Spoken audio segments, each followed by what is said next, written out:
Alright, so I'm going to be doing a review of Power Rangers Sins of the Future. Technically, it's Power Rangers Time Force Sins of the Future.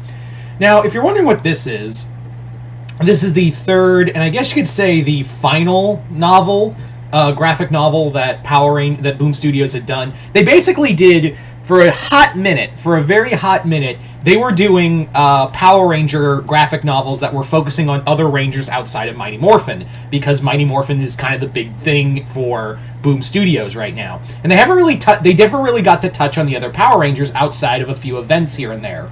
So that was kind of a cool idea that we could go back to it. Although the first one was Kyle Higgins' Soul of the Dragon, which was like his swan song for for his Power Rangers run that kicked off everything at Boom Studios.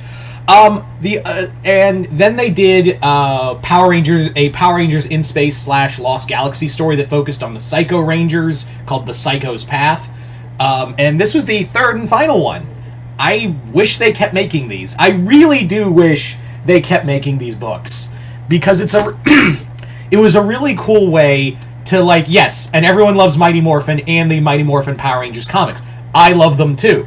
But, like, it never hurts to see, like, the other Rangers get get, like, these cool standalone graphic novels, which I wish we had gotten, like, other ones, like especially Dino Thunder, or, Lightspeed Rescue, or Wild Force.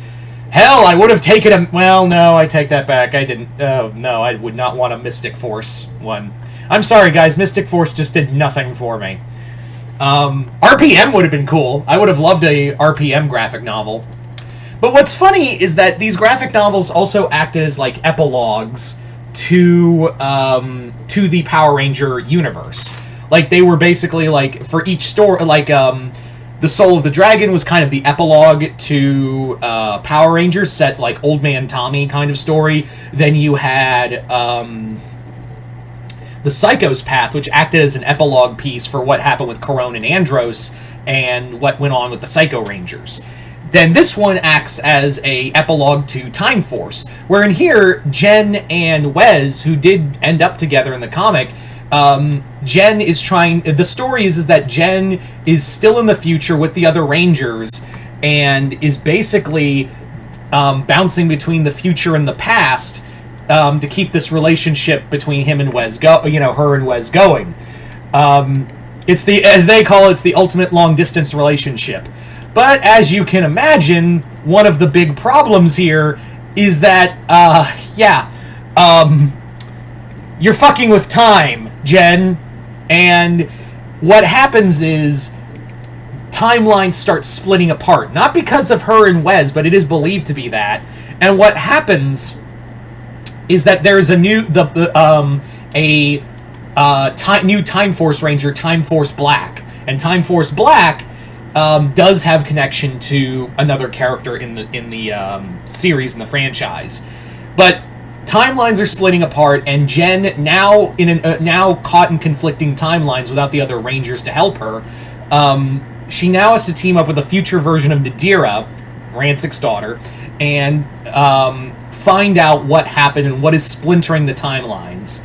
Like I said, these comics do act as, like, epilogues and, like, little things here and there that kind of put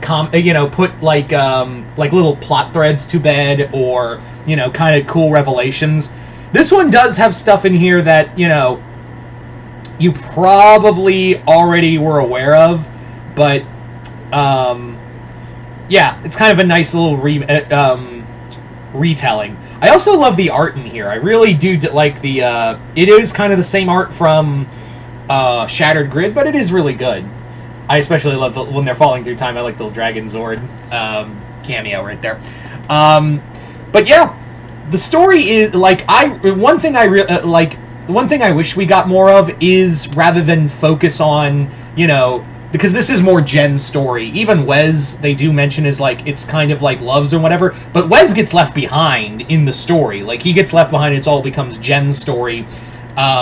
Same thing with Corone and with the Psycho's Path. I wish we got more with the other Rangers. That's kind of my problem, is that even, like, I wish we got more with the other Rangers, because they're Katie, Kip, the other ones, and the rest, yeah, they're all, like, cameo pieces at best. They do get a few roles here and there, but they're not the main focus of this comic.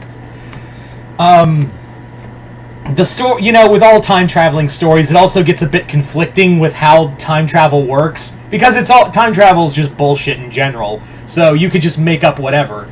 But I think it does, at the heart of it, really do focus on. It really does it really does play more of a, this is Jen's story as she's dealing with with conflicting timelines, which they never really did in Time Force, shockingly. Like, there were a few episodes that involved, like, the effects of time travel, but, like, here, it's more like, yeah, now we're actually doing, like, a time travel story that involves, actual fucking time travel. So, yeah. Yeah, like I said, I wish we got more of these. I really do wish we got more of these. Is it the strongest of the three? No. I still think Soul of the Dragon is probably the best. Not because, like, biased or anything, but it's just a really good story.